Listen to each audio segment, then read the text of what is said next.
Hi, everyone. Thank you for joining me today. The topic today is digital transformation with inbound and enterprise guide. So let's go ahead and get started. So for today, we'll do some introductions. We'll talk about digital transformation and what that means. We'll talk about 3 major challenges that enterprise organizations face and how you can get started. And then I'll leave some time at the end for question and answer. So a little bit about me. My name is Shellie Hutchens. I'm Director of Marketing at Mediacurrent, and I have spent 12 years working in my own organization as well as with my customers to help with marketing initiatives in local, experiential, and digital.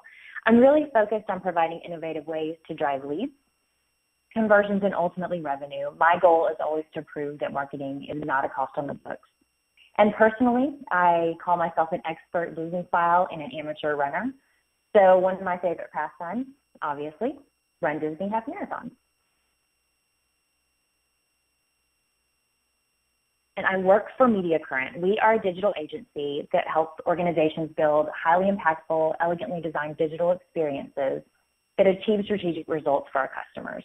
I've included a few here, but you can, of course, learn more at Mediacurrent.com. We focus on web, mobile, search, and social channels for companies like MagMutual, Travelport, Renai, the Weather Channel. You can learn more, again, at Mediacurrent.com. And the reason this topic today is so important to us is that Mediacurrent has been focused on our own inbound strategy since 2010. And in 2014, we had the honor of receiving the SMB award from Salesforce for the results we achieved, including a 129% increase in content conversion and a 95% increase in organic search traffic. We're also featured in Marketing Automation for Dummies. So this is a topic our team knows a lot about and that we're really focused on and excited about.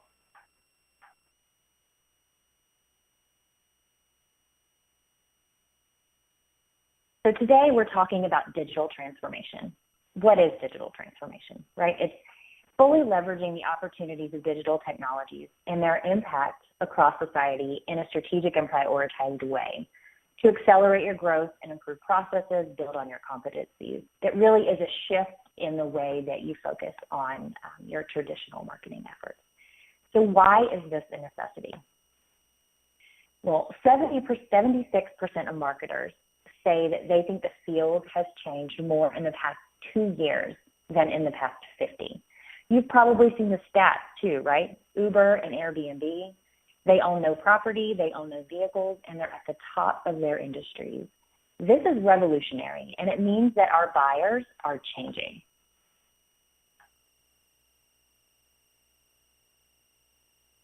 By 2020, customers will manage 85% of their relationship without talking to a human. To put this in context, this means that your customers will use the web, an app, or potentially even text messaging to interact with you, almost never speaking to a person. Customer preferences and behaviors, they're changing. Buyer journeys are increasingly self-directed and digitally led, which means that more than ever, multi-channel marketing is among the most critical customer-facing revenue-generating functions. More than that, it means that it's necessary for large corporations to crack the code of one-to-one digital conversations with their customers. And that's a hard thing to do at scale, right? But because of that, it's important to shift the focus of your overall marketing efforts. Does that mean print ads, commercials, banner ads, and other traditional marketing tactics go away? Well, not entirely, of course, but that means you have to think more about marketing as a conversation and less like a banner on the airplane at the beach. Close your eyes, right? You can see it. It's nice and quiet, sound of the waves, and then a plane comes through and kind of breaks your concentration. So as you can see, 54% of more leads are generated by inbound tactics.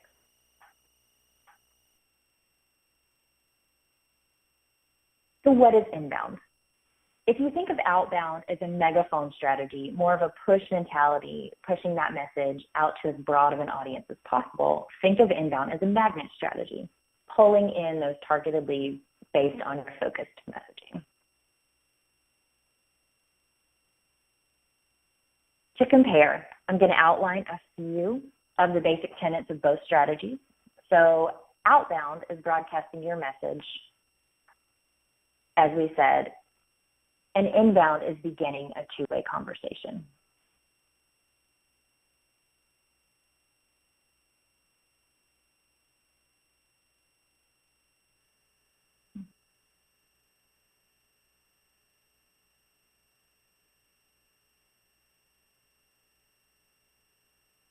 Traditional outbound is marketer-driven, again, a push strategy, while inbound is customer-driven, a pull strategy. Typical mediums for outbound are TV and radio ads, banner ads, cold calling, or large, sometimes blind email blasts, while inbound relies more on educational content, like webinars, blogs. Here, we're getting stuck.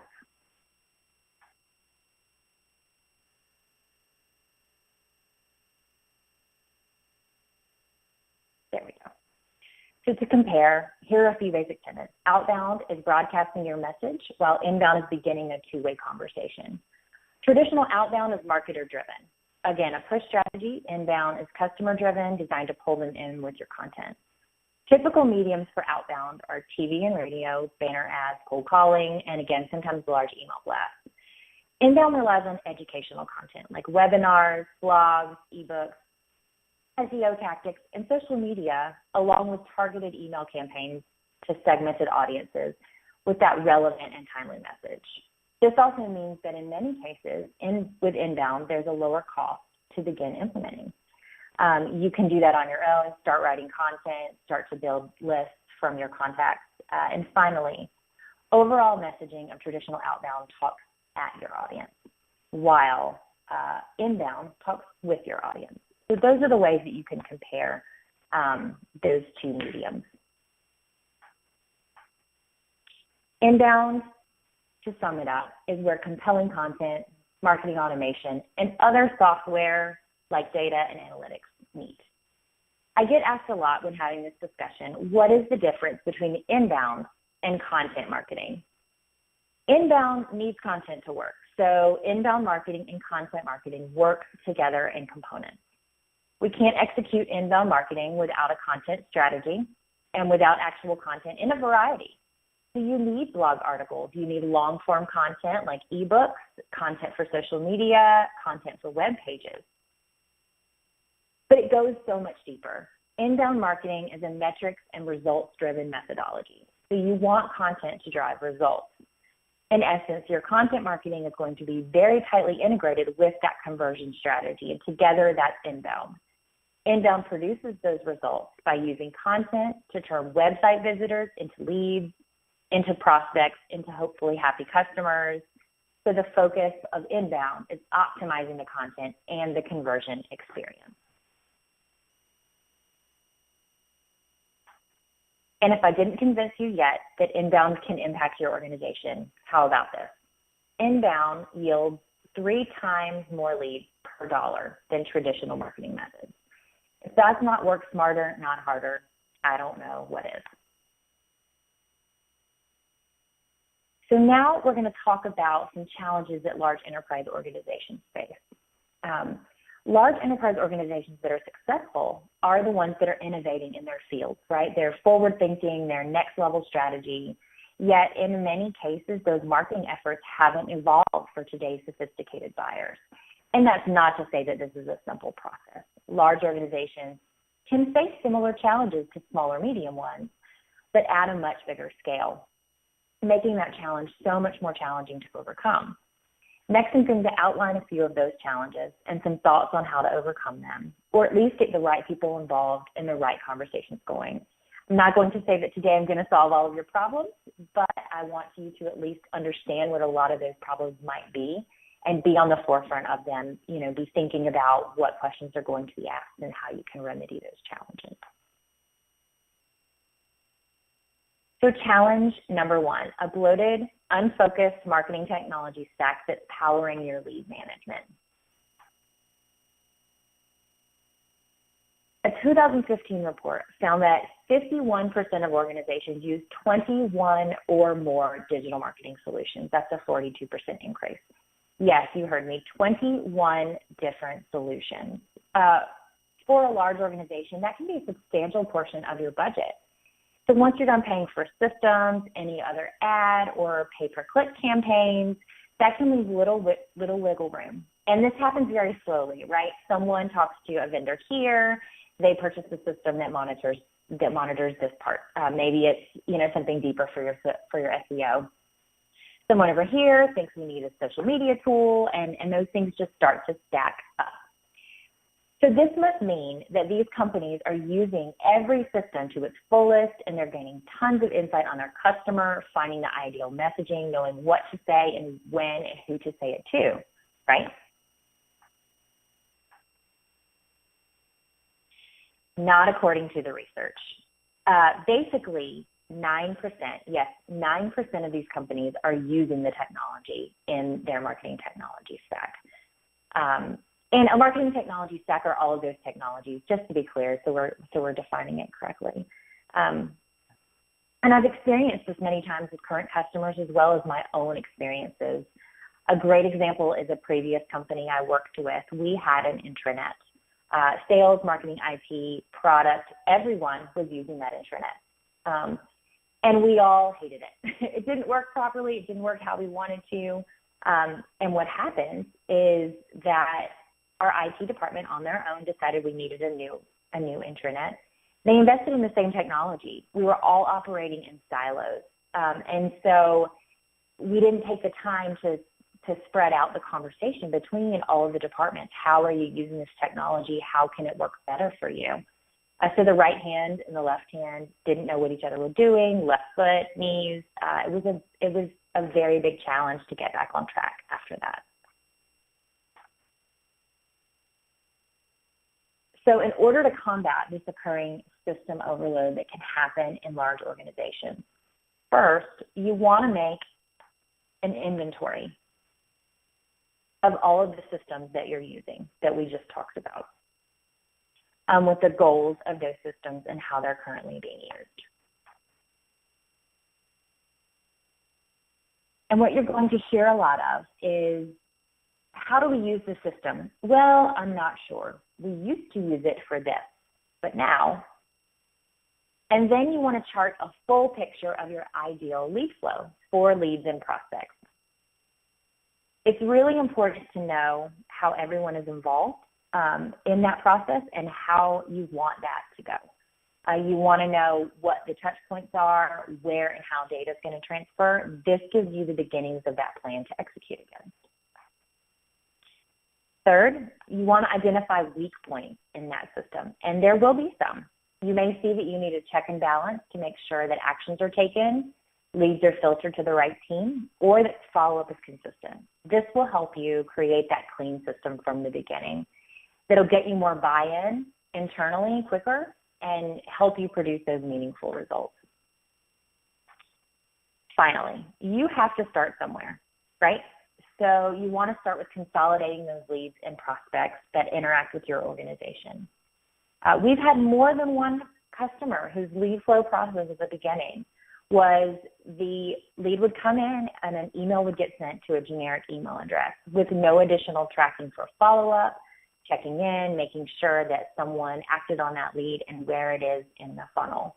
So believe it or not, in a large organization with various priorities, this is very often overlooked. So take the first step to consolidate by having all of those leads flow into one system, be it a marketing automation system like Pardot, Marketo, or HubSpot, or a standard CRM like Salesforce or Sugar. As an example, this is a standard lead flow process charted out. You can see the lead flow, so there are various ways that a contact might find their way to the organization: email, social channels, SEO, events, websites. Then there is a conversion that happens when they identify themselves and give their contact information. That profile is then created in a marketing automation system where it's nurtured until that lead scores a certain amount, and then that's assigned to sales. Sales can follow up. So you can see I've identified a few weak points here, so I know what to guard against. For example, sometimes these event leads that come in might be collected manually even still, and they never make it from paper into a system. Also, when leads aren't sales ready, when sales have said, wait, they're not ready to buy, you can see that there's potential we've identified for the lead to get lost in the system without a clear process to segment them. For our lead flow, we use Salesforce and Pardot as the technology engine behind the process. But as you go through this and deciding how you want to build out your technology, remember that you want to identify the right technology for the job. There are a lot of ways you can vet that. That's a big separate webinar conversation, which I'm happy to have. But I like to recommend starting with marketing automation. You capture everyone there, and then you can feed those people out to your various sources. And right now, only about 5% of marketers use a full-featured marketing automation solution. And that's a lot of missed connections. Marketing automation, again, allows you to consolidate, streamline, and better manage different campaigns that were once pretty challenging and cumbersome to track and administer. So a few stats on marketing automation that I like to share. Nurtured leads make 47% larger purchases than non-nurtured leads. Companies that automate their lead management see a 10% greater increase in revenue in just 6 to 9 months. Now, it's not a quick fix. It's not going to happen in a week, but it is a system that gives you that ROI when you invest in it. And businesses that use marketing automation to nurture prospects experience a 451% increase in qualified leads. Now, that doesn't mean, when we say qualified leads, that doesn't mean lots more people are coming. It does mean that. But at the core of it, what it means is the right people are finding you. That is the most important thing, and that's what marketing automation, being the hub of your inbound, allowing you to automate those things that can be cumbersome, allows you to focus on reading your analytics and understanding the right content to put out and testing your messaging and things like that. It really is a valuable system to invest in. And I want to touch on this for just a moment. When I say marketing automation, I'm not talking about email marketing. So that's part of it. But I'm referring to a technology system to support the goals that you've set in place for that inbound strategy that we are talking about. Email marketing systems send emails, and they track open and click-through rates. And if that's all you're looking to do, then you're not really implementing an inbound strategy. You're starting somewhere. But marketing automation systems allow you to do so much more. You can track your visitors even before they become prospects. You can lead score and nurture so you understand what actions that your prospects are taking that make them ready to talk to your sales team or to other members of your organization. You can monitor those web actions, understand which ones are, again, most important, leverage information for advanced segmentation and personalization, which is something, again, we're all as marketers talking about right now. It's in every conversation. So email marketing and marketing automation are not one and the same. I did want to point that out. So when we're talking about marketing automation, we're talking about so much more. And just a few smart things that you can do with marketing automation for your inbound strategy. So you can make sure you notify and assign contacts to sales based on any specific behavior. Automation rules allow you to do that. Again, automatically, taking the legwork out of the most challenging parts. You can test and optimize all aspects of your program. That's A/B and multivariate testing. You can retarget lost sales or reignite sales leads with targeted campaigns. This is one of my favorite things. We run campaigns for any opportunities that were lost or that were put on hold so that we stay in touch and stay sticky with those contacts, because you just never know when things change, circumstances change, maybe there's a new service that they need that we haven't been involved in. And just staying in touch is a really great way to earn more contacts and more potential leads. And then you can predict long-term value and help you identify cross-sell, upsell opportunities through segmentation and grading, looking at what content they're downloading, how active they are on your site, what it is that they're most interested in. So challenge number 2, building the right team. A recent study showed that of 250 respondents, 109 were 44% of them say that not having the right people was a roadblock to their success. And as I mentioned, I've used numerous marketing automation platforms, and they'll tell you how easy they are to use. And yes, it's not rocket science. And you can assume that it's easy, quote unquote easy. But you want to make sure you've got the right team in place to really take advantage of the technology that you're purchasing to be the hub of that inbound strategy. Here's an example of a robust inbound marketing team. And you can see it takes a big team to make an impact. Now, each of these functions doesn't have to be a separate team member. You do want to keep these functions in mind as you build out your team, though, because things like demand generation, market analyst, a CRM programmer, someone to manage your database, to work with sales on sales enablement, making sure content is on par. All of those things are the roles that feed into a successful inbound strategy.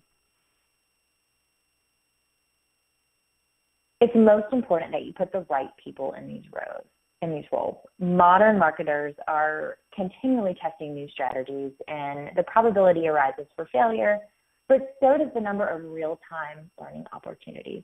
So you just need the right members, the right team members in place so that they're looking at the right things and giving you the right answers. So I like to say, at the very least, you need 3 roles. You need a strategy driver. This is someone who is the driving force of that inbound marketing strategy.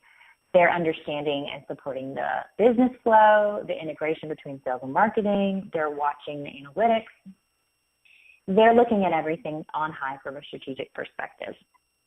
Then you need a data scientist. You need someone who's focused on that capturing information, reporting, analytics, and really driving how you pivot on those different campaigns. Then you need that content creator. The creator produces those brand assets that allow you to execute that content marketing that we talked about, that helps you map the content through the buyer's journey so that you've got those 3 people. Now, it doesn't mean that needs to be 3 separate new individuals that you hire to get started.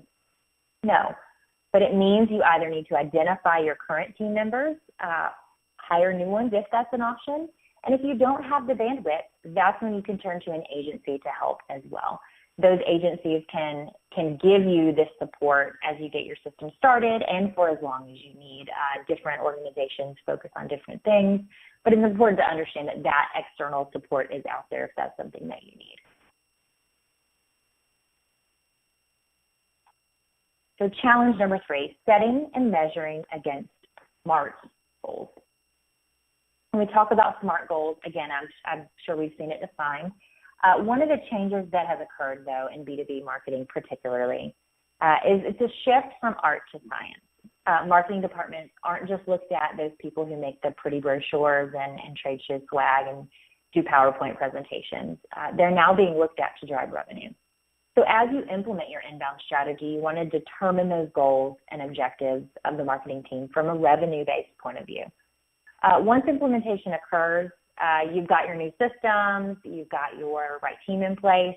You want to make sure that you're tracking, benchmarking, and reporting on those metrics so that you keep that at the forefront of everything that you do. You want to set those goals, and those are your guiding points as you make decisions about what campaigns to run, how to change what you're saying, how to change your subject lines even. You want to make sure that you're using those goals as those guiding points of light.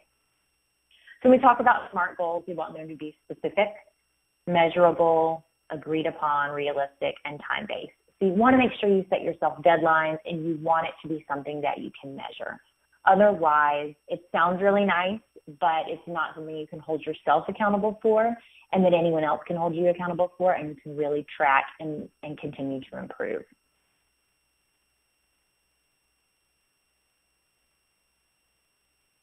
One way I like to manage this is using some kind of metrics dashboard.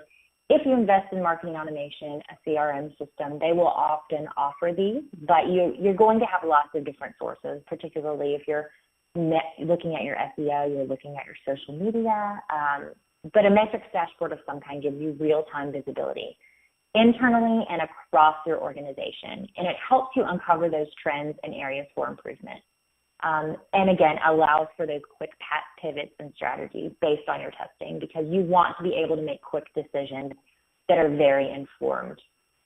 If you're trying to decide, what your subject line should be, you could wax poetic all day with different choices. But if you know that a short one, straight to the point with less than 5 words is what impacts your audience, that gives you a lot more of a basis to make that decision.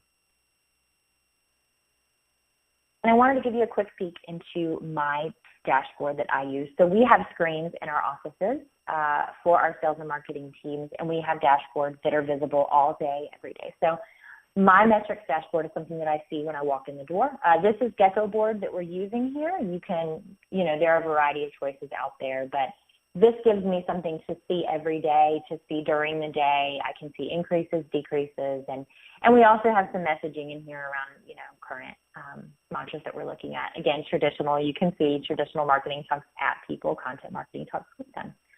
So you want to be focused, and this is a great way to do it. So how do you get started? After all that, after the things we've covered about why inbound is important for your digital transformation, the challenges you're going to face, how do you get started?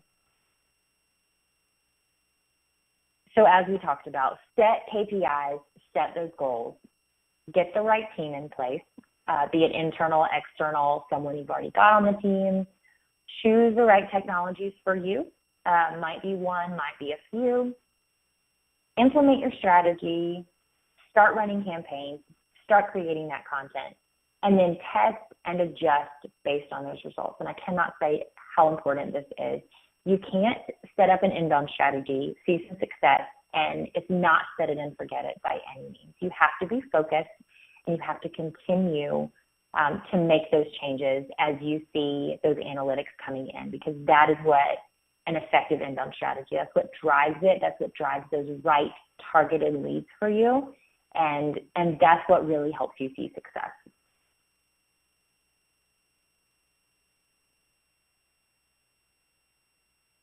So I've left some time for questions. Let me take a look and see what we can answer. What are some ways I can guide my marketing team to increase their inbound skills? That's a great question. I would say get them on some resources. One thing that we do internally is every person on our marketing and strategy teams, we put them through HubSpot inbound certification. It's just a really nice basis of knowledge for how inbound works, what the terminology is, how you focus your strategy, and the different components of that strategy. So it's a really great base of knowledge to start with. And then I would say, stay in touch with content companies like Bright Talk, that aggregate that content for you, because we saw, right, we say the field has changed more in 2 years than in the last 50. Things are shifting very quickly, and so you want to spend some time every day really looking at the articles and the content that's out there, just so you stay on top of the trends that are happening.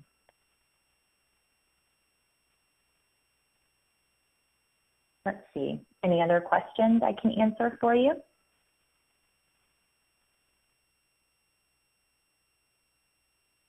How can I measure inbound ROI more effectively?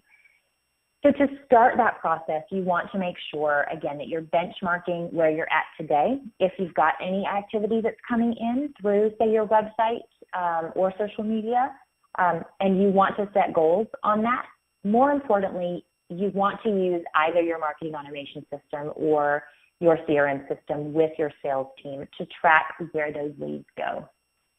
I just sat down a couple of days ago with my sales team, and we talked about how many leads have come in so far this year and where they've gone, how many of those have turned into sales. And again, we track that on our dashboard, so we know for all of those leads that come in where they've gone on the sales side. We have an agreement, too, between the sales and marketing teams that any lead that comes in will be acted on within 24 hours so that that lead doesn't get lost, right? If I'm looking for a service and someone doesn't contact me back in 24 hours, I'm probably going to move on, at least start exploring other options. So we want to make sure that we continue that conversation in the right manner and that we keep track through our CRM system in our case, and understand where those leads went. So in the long term, is it more advantageous to hire an in-house marketing team for inbound efforts or outsource to an agency? That is a really good question. I think it depends on your overall goals from a marketing department and how you're focusing. I would say you should have at least some of your team in-house. Content creation, you can hire an agency for, but it's so beneficial when you use your internal expertise to build that content out.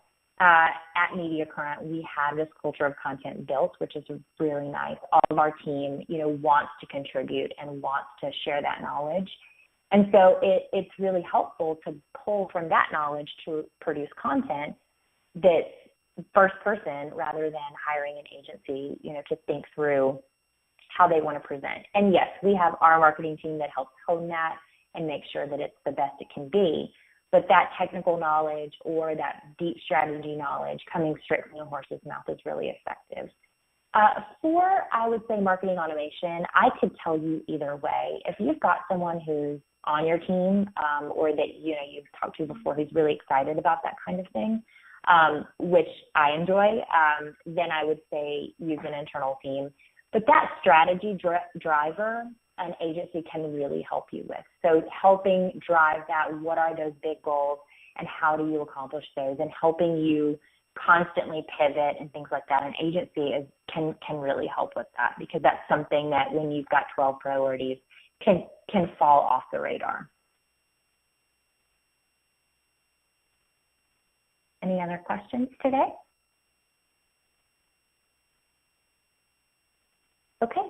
Well, thank you all for joining. I've given you a few resources in the window, in the chat window over here.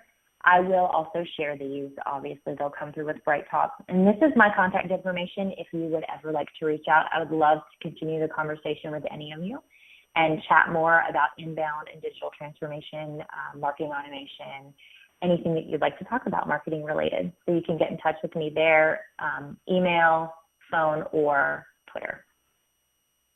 Thanks so much. Everybody have a good day.